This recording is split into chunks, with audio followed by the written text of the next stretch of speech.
Hi everybody, thank you for tuning in. In this video, we're going to be talking about what the biblical narrative says about our current lifespan and how that changed after Noah's flood. Now, we're going to be focusing on the book of Jubilees, but for those who likely know, this really takes us back to Genesis 6 and Genesis 6:3. Okay? So Genesis 6:3, let me turn to it 1 second. I'm sorry. Okay, so Genesis 6:3, which is not here. Here we are. Okay. Genesis 6:3. This is Yahuwah decreeing Noah's flood, that all the the days of Noah were wickedness, okay? So, Yahuwah said to Noah, "My Ruach shall not always strive with man, for that he also is flesh."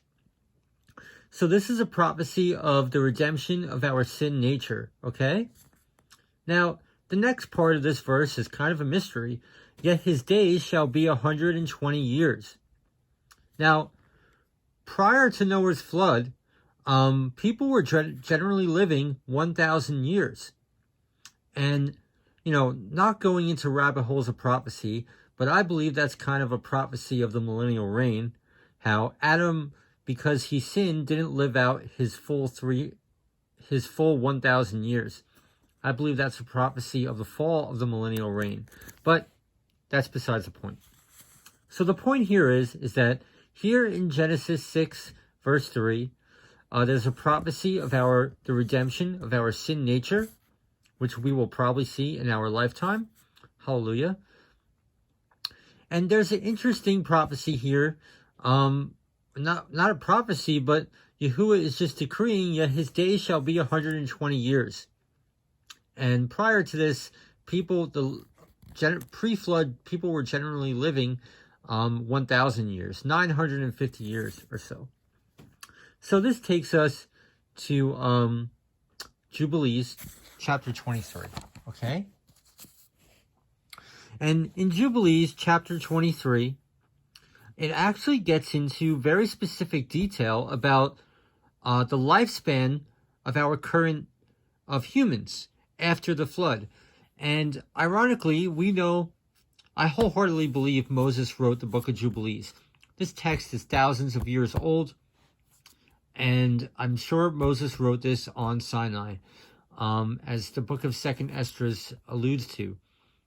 So this text is thousands of years old, and what we're going to read in this passage runs perfectly parallel to what we know in our modern times and our life expectancy.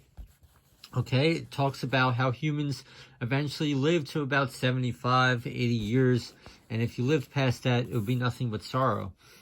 And of course, we know that to be truth.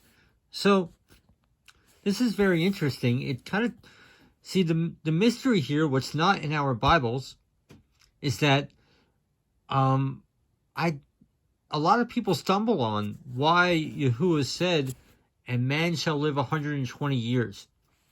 But the book of Jubilees kind of fills this in. And it seems the case, at least according to the book of Jubilees, the case seems to be that over time, after Noah's flood, the life expectancy of man started to dwindle by the time of Abraham's death. Okay? So why is 120 years in the book of Genesis? I really don't know. But I'm beginning to learn personally, and this is for people's discernment, that our Bibles are kind of just like cliff notes to what really happened. And we can fill in the gaps through the extra biblical text, but we need wisdom and discernment. Okay? So let's just take a read what the book of Jubilees says. And again, this perfectly reflects everything we know in our modern day times. So we can at least take it seriously. Right? So, okay. For the days of the forefathers of their life were 19 Jubilees. That's 950 years. And after the flood, they began to grow less than 19 Jubilees, and to decrease in Jubilees. A jubilee is about 50 years. And to grow old quickly, and to be full of their days by reason of manifold tribulation and the wickedness of their ways, with the exception of Abraham. So Abraham, the book of Jubilees tells us Abraham lived like 175 years, and he was the exception after Noah's flood. So he was the longest person to live after Noah's flood. That's what the book of Jubilees is telling us.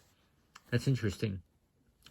For Abraham was perfect in all his deeds with Yahuwah, and well-pleasing in righteousness all the days of his life. And behold, he did not complete 4 jubilees in his life, right? That's 200 years, when he had grown old by reason of the wickedness and was full of his days. So he had grown old by reason of his wickedness. And that takes us back to Genesis 3:3. In the garden, if you eat of that fruit, you shall surely die. Right? Yeshua himself in John 8, when he was contending with the scribes and Pharisees, he says, your father is of the devil. He was a murderer from the beginning, and he knows only lies. That wasn't a reference to Cain. That murder was a spiritual murder, and that takes us back to Genesis 3:3 in the garden, when we received our sin nature. Okay? Are you guys following me? Okay. Interesting. And again, I did kind of skip over this. I don't know why it says, and behold, Abraham did not complete 4 jubilees in his life. That would be 200 years. That's kind of a mystery. I don't know. But anyway, let's just read what it says. And everything we know in our modern day times, this is pretty much true to what we know. And this text is thousands of years old. And all the generations which shall arise from after this time until the day of the great judgment shall grow old quickly before they complete 2 jubilees, 100 years. And their knowledge shall forsake them by reason of their old age, and all their knowledge shall vanish away. And in those days, if a man have 50 and a half years, so that's 75 years, they shall say regarding him, he has lived long, and the greater part of his days are pain and sorrow and tribulation, and there is no peace. Right? I mean, if you live past 75, it's nothing but pain, sorrow, tribulation, you have no peace. This still holds true to this day. For calamity follows on calamity, and wound on wound, and tribulation on tribulation, and evil report on evil report, and illness on illness, and all evil judgments, such as these, with one another, illness and overthrow, and snow, frost, ice, fever, and chills, and mental illness, and famine, and death, and sword, and captivity, and all kinds of calamity and pains.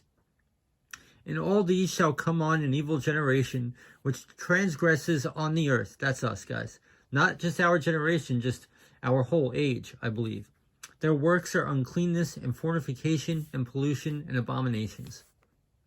They shall say, the days of the forefathers were many unto even 1,000 years, and were good.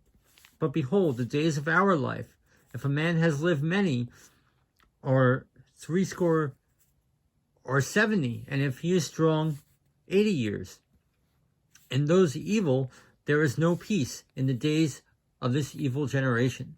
So, what we can learn about this is what we actually have to look forward to when we do get redeemed, right? The days of the forefathers were as many as even unto 1,000 years, and were good. Okay? So we're going to see that again. When we're redeemed from our sin nature in the millennial reign, we're going to live 1,000 years. We're going to see our grandchildren's children and children grow old. And this gives us some insight that when we reach the end of our lives around 1,000 years, we will not experience sickness and death like we do now. It won't be so painful. So that's pretty cool to look forward to.